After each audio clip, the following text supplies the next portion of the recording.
Comment percevoir les signes de nos guides, de notre groupe d'âme? C'est ce que nous allons voir dans cette vidéo. Bonjour, je m'appelle Catherine, je suis médium et psycho-énergéticienne et j'accompagne les personnes qui en font la demande à traverser les moments un peu difficiles de leur vie. Pour cela, j'utilise une approche un peu particulière. Avec leur accord, je contacte leur âme. Vous verrez sur cette chaîne des vidéos traitant de cela. En attendant, je vous remercie de vous abonner, je vous en serai vraiment très reconnaissante. Alors, nous sommes tous différents, tant au niveau de la personnalité, de nos vécus, de nos croyances, de nos certitudes, de notre sensibilité. Aussi, comment pourrait-il y avoir un seul signe bien défini pour tous? Nous avons vu dans la vidéo précédente à quel point il était important de faire taire notre mental, ou tout au moins le faire baisser en intensité. Et c'est ainsi que nous pouvons nous reconnecter à nos 5 sens. Est-ce la raison pour laquelle certaines personnes sont plus réceptives à d'autres signes, à certains signes plutôt qu'à d'autres? Je ne sais pas.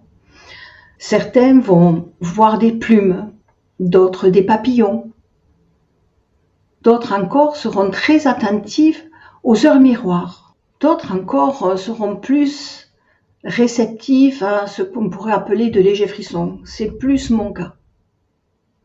Il n'y a pas de bonne ou mauvaise façon de recevoir les signes. Et comme ce n'est pas si simple, il arrive aussi que nous ne recevions aucun signe, mais que nous recevions quand même le message. Cela peut se faire de façon très intuitive. Vous voulez dessiner, vous voulez écrire sur un thème et les choses viennent à vous tranquillement, sereinement. Il y a aussi une autre approche qui s'appelle l'écriture automatique ou la canalisation. Et là, vous n'avez aucune idée de ce qui va arriver. Les personnes peuvent même venir à vous, vous poser des questions, mais se les poser en leur fort intérieur et vous donner la réponse, sans savoir d'où elle vient et comment elle vient. Alors quand je dis sans savoir d'où elle vient, je vous encourage vraiment à vous connecter, comme dit l'expression, au bon Dieu plutôt qu'à ses saints. Comme ça, vous serez sûr d'avoir une information juste. Alors, j'ai aussi posé la question à mes amis pour savoir quelle était la réponse qu'ils allaient nous donner. La voici. Nous savions que tu finirais tôt ou tard par nous poser cette question, tant elle est cruciale à votre évolution. Nous pouvons déjà te dire à quel point il est indispensable de travailler avec nous, car c'est la seule voie qui vous mènera au bout du chemin. Vous devez comprendre à quel point votre lien est précieux pour nous et réciproquement.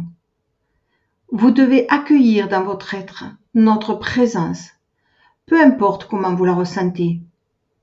Certains parlent de picotement, d'autres de plumes, d'autres d'énergie. Quelle importance! Certains même ne nous ressentent pas. Vous devez accueillir notre parole près de vous pour que vous puissiez, sans encombre, parvenir à réaliser ce travail si essentiel à votre évolution.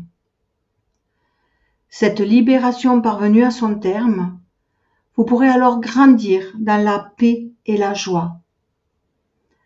Nous ne remplaçons pas votre travail. Nous vous donnons des outils précieux concernant l'amour qui doit être le guide de votre cœur.